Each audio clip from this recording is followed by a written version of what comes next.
We're a 250-mile railroad here, regional railroad, headquartered here in Indianapolis.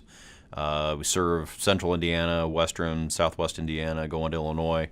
We get to Chicago, which is a big deal in the railroad world. Obviously, it's kind of the capital of everything, and so we have a pretty robust, diverse network of traffic that we haul. Everything from coal and refined petroleum products to grain and all different kind of things that go into the supply chain. And we haul the things that make water bottles, make aluminum cans, obviously make electricity. But our main focus for this event was our relationship with CN Rail, or Canadian National. CN Rail is what they go by.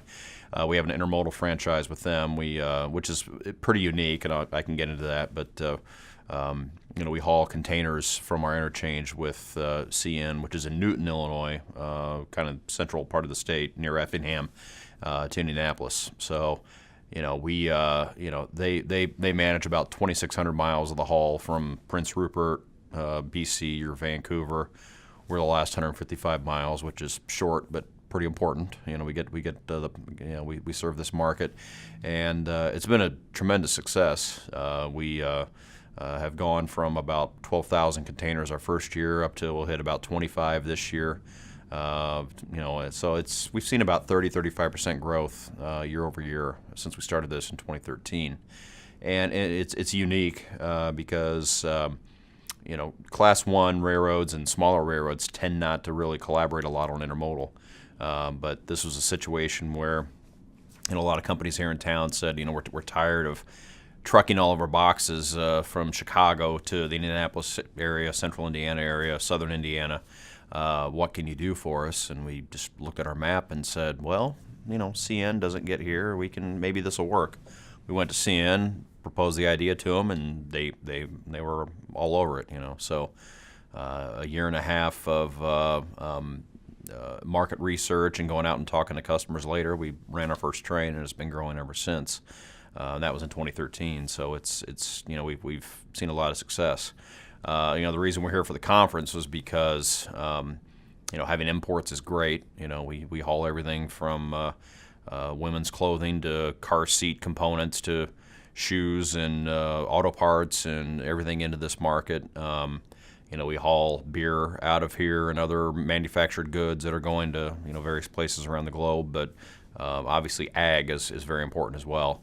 And we have a grain loader that's headquartered about a block from our intermodal yard, a company called Midwest Commodities. And really, their job day in and day out is to work with the Lansing Grains, the Schoolers, Poet, a lot of the global companies that market DDGs, corn, soy, and Midwest Commodities fills those containers for those companies.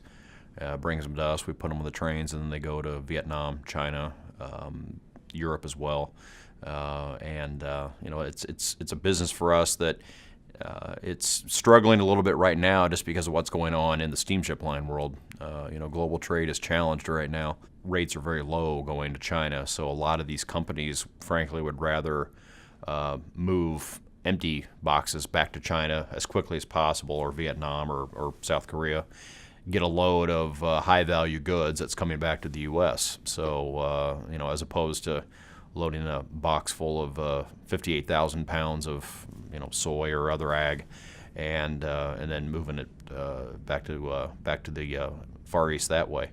So it's a business that we see a lot of potential for long term, but we have our share of struggles right now, but we'll get through it. Main takeaway for them right now is, we want to work with them, and we have capacity to work with them here in central Indiana. We draw from. It's kind of amazing. The ethanol plants that we draw from here at this location, right on the south side of Indianapolis. We draw from plants as far away as southern Michigan, western Ohio, southern Indiana, northern Indiana as well, and.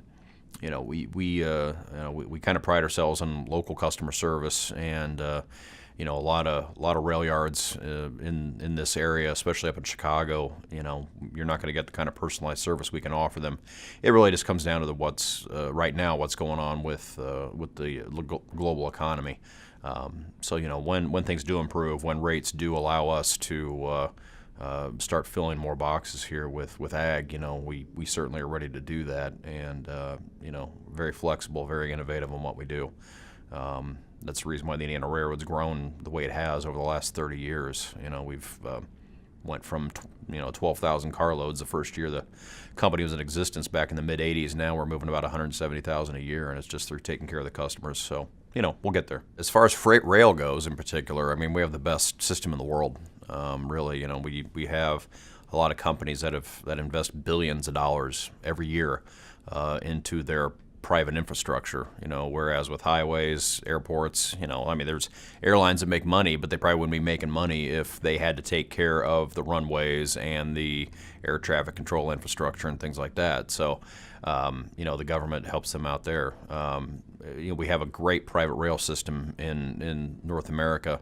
That is very complementary to what trucks can do, barge and air. And, in some ways we're competitors with these other modes. In a lot of ways we work together. We do a lot with the Indiana Railroad here in town where, we use our long haul connections through Chicago or Louisville or Indianapolis to bring freight into this area, and then it gets transloaded over to truck and then goes out for regional delivery. So we want to see a healthy system across the board. And I think as much as we hear about issues like with locks and things like that on the rivers, there's a lot of money that needs to go into our infrastructure. But I'm kind of proud to say I work for a part of our national infrastructure, namely the railroads, that is probably in the best condition in its history. PTC, or positive train control, is something that's going to be coming along here. It was a government mandate, but the railroads have embraced that mandate and are pumping billions of dollars into that. It's going to help us, I think, not only move trains more safely. Obviously, you'll have the fail-safes, the stop. You can automatically stop a train if if there's a violation of a red signal or something like that. But we'll be able to space the trains more closely together too with that kind of automation. And that'll be a big deal as far as just being able to haul more freight over railroads safely. So that's a big deal. Certainly we're always trying to find ways to burn less fuel. The Tier 4 compliance that locomotives have to have now. As far as the technology to go. More miles on less fuel, less cost for us, less cost for the customer. That's a big deal. So, railroads are surprisingly at the forefront of technology these days, a lot more than most people think. Especially with PTC right now, the railroads are hiring more computer programmers than they are just general electricians, things like that, because they have to. So it's a very high-tech industry, and it's only going to continue to grow in that way. With PTC coming online for the big railroads, it's a government mandate, and the railroads have had to spend a lot of money due to that mandate. But really, in the end, it's going to benefit all of us, because not only will you be able to run trains more safely because you have the fail-safe systems in place, but you're going to be able to space them closer together. And the more you can space these trains closer together and run them safely, that means more freight that we're going to be able to move over the rails, take them off the highways, and really, in the end of the day, it's going to be better for all of us. For the Indiana Railroad to get some exposure on what we're doing with CN, we've connected Indianapolis, Central Indiana, really a large part of this state and some of our neighboring states with the global economy through our intermodal service. And it's exciting to see how much we've grown the last couple of years with our service. But again, getting the word out about what we can do as far as exports out of this area, which is part of the breadbasket and part of really a manufacturing hub in the central part of the U.S. Indiana Railroad can do a lot for a lot of the people that are here that are trying to export out of here, and just spreading the word about that is really what I want to do accomplish, and I think we have.